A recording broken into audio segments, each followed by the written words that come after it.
Hello, everyone, and welcome back to Talker Story Class. Now, before anyone gets the wrong idea, we are not doing a theology class on the nature of hell or supernatural spirits.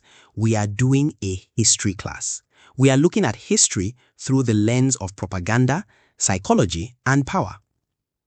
To understand this, we have to start with a very simple, somewhat uncomfortable truth. If you want to steal someone's land, and you want to take away their freedom without feeling like a bad person, you have to convince yourself that they aren't really like you. You have to convince yourself that by conquering them, you are actually doing them a favor. You have to turn them into monsters so you can be the hero who slays them. Let's rewind the clock.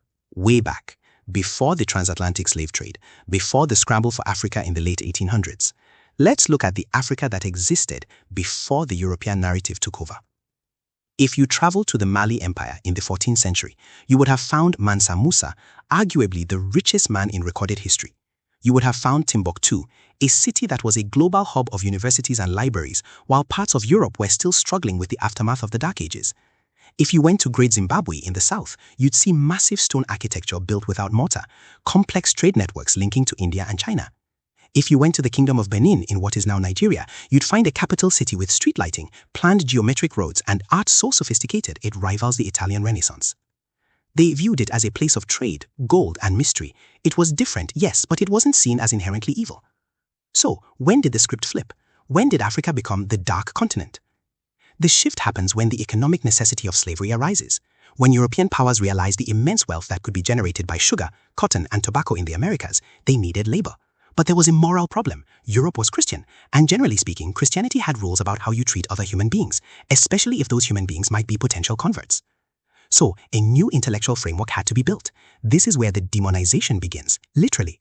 European missionaries and explorers began to categorize African traditional religions, not just as different, but as the direct opposition to God. It wasn't just that the Africans worshipped other gods. The narrative became that they were worshipping devils. This is a crucial distinction. If someone is just ignorant, you teach them. If someone is in league with the devil, you have to conquer them, control them, and forcibly save their souls.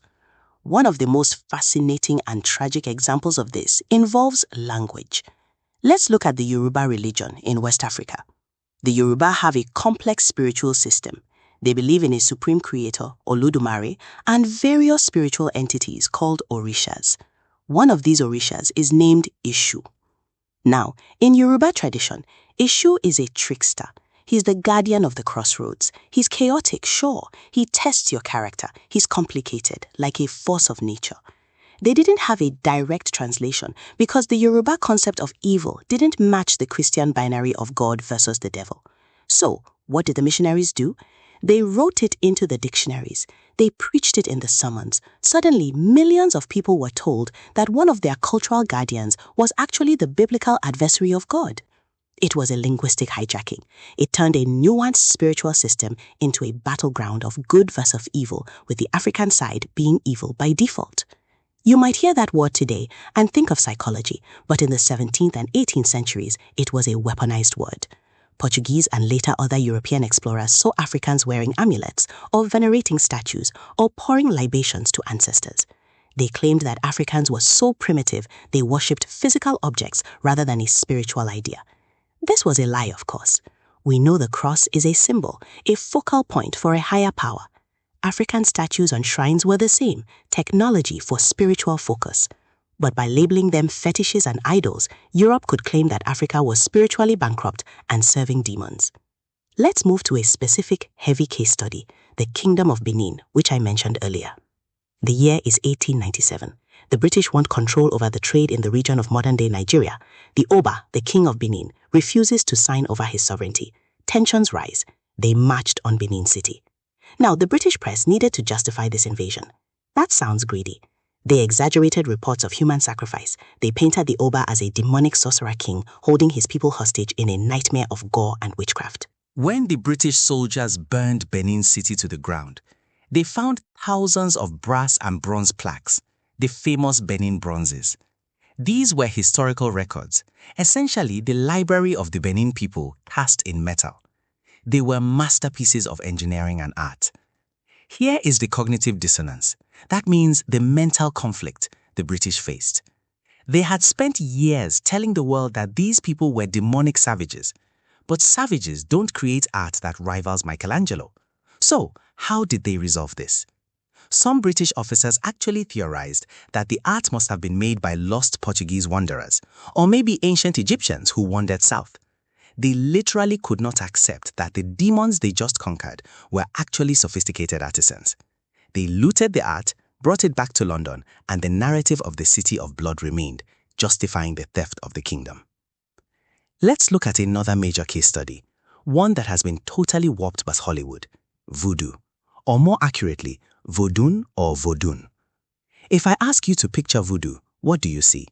A creepy doll with pins in it? A zombie rising from a grave? A witch doctor casting a curse? That imagery is almost entirely a product of American and European propaganda. Vodun is religion from West Africa, specifically the area of Benin and Togo. When enslaved Africans were taken to Haiti, they brought their faith with them. In the brutal sugar plantations of Haiti, this religion became a source of survival. It was the one thing the slave masters couldn't fully take away. In 1791, the Haitian Revolution began. It is the only successful slave revolt in history that led to the founding of a state. And it began famously with a religious ceremony at Bois Caimon. The enslaved people called upon their spirits, their loas, to give them the strength to fight the French armies. And they won. They beat Napoleon's army. A group of enslaved people defeated the greatest military power in Europe. Europe and the United States were terrified. If the enslaved people in Haiti could win, what about the enslaved people in the American South? What about the British colonies? They needed to delegitimize the Haitian victory. They couldn't admit that these people were brave or strategically brilliant. You still hear this today. Occasionally, you will hear a televangelist or a commentator that Haiti is cursed because they dedicated their country to the devil in 1791. That is a direct carryover of 18th century war propaganda. The devil they are talking about was the indigenous African spirituality that empowered them to break their chains. The West demonized the religion because they feared the liberation it caused. Let's jump forward in time to the 20th century. The 1950s, the Mau Mau uprising in Kenya. The British were occupying Kenya, taking the best farmland, the White Highlands, and forcing the native Kikuyu people into reserves. The Kikuyu rose up to fight for their land and freedom. They called themselves the Land and Freedom Army. The British called them the Mau Mau. The British propaganda machine went into overdrive. They didn't portray this as a political struggle for land. They portrayed the Mau Mau as a demonic death cult. They circulated rumors that the Mau Mau swore blood oaths that turned them into animals, that they were cannibals, that they were driven by a primitive bestial madness. Why? Because if the Mau Mau are freedom fighters, then the British are the bad guys.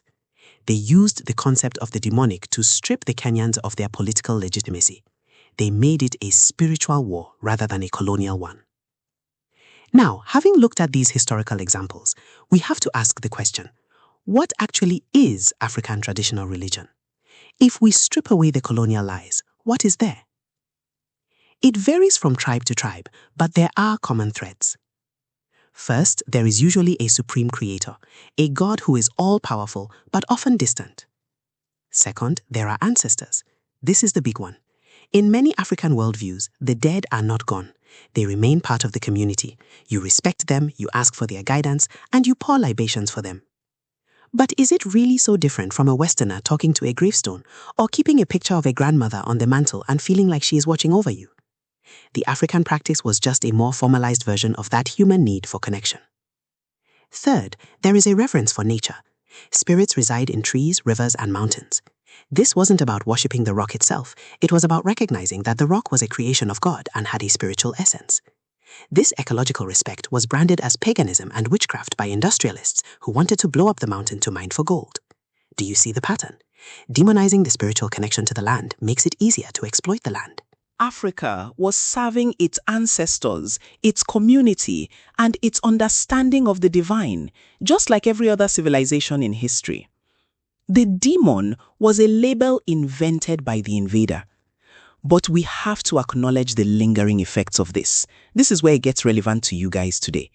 Think about pop culture. Think about the movie King Kong. You have the mysterious Skull Island, inhabited by screaming, bug-eyed savages who worship a giant monster and sacrifice pretty blonde ladies. That is the colonial trope of the demonic African packaged as entertainment. Think about Indiana Jones and the Temple of Doom. Yes, it's set in India, but it uses the exact same dark continent tropes: evil witch doctors, human sacrifice, dark magic. Think about how news is reported.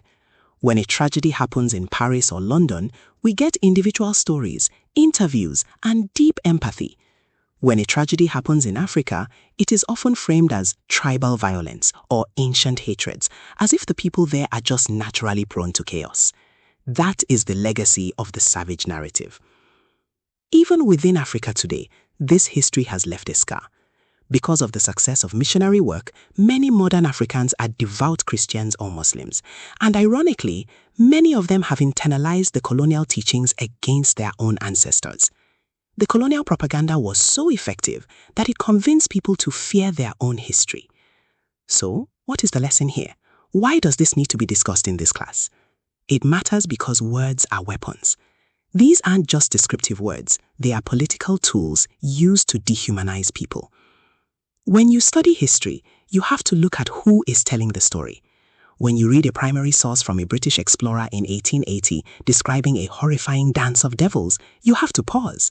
You have to put on your detective hat. Was it actually horrifying? Or was it just a harvest dance that the explorer didn't understand? Was it devils? Or was it a community honoring their grandparents? The demonization of Africa was a psychological operation designed to make the theft of a continent palatable to the conscience of Europe. It allowed people to claim they were bringing light to the darkness, when in reality, they were often extinguishing lights that had been burning for thousands of years.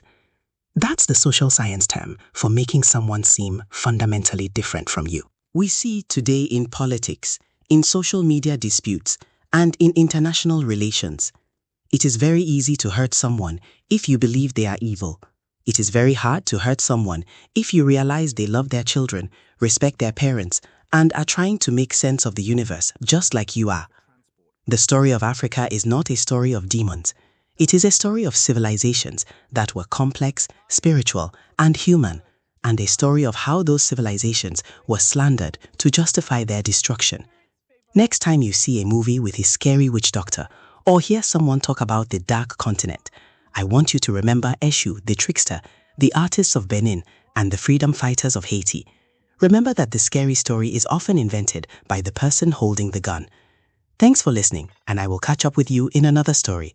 If you like stories like this, consider subscribing to our channel and liking this video.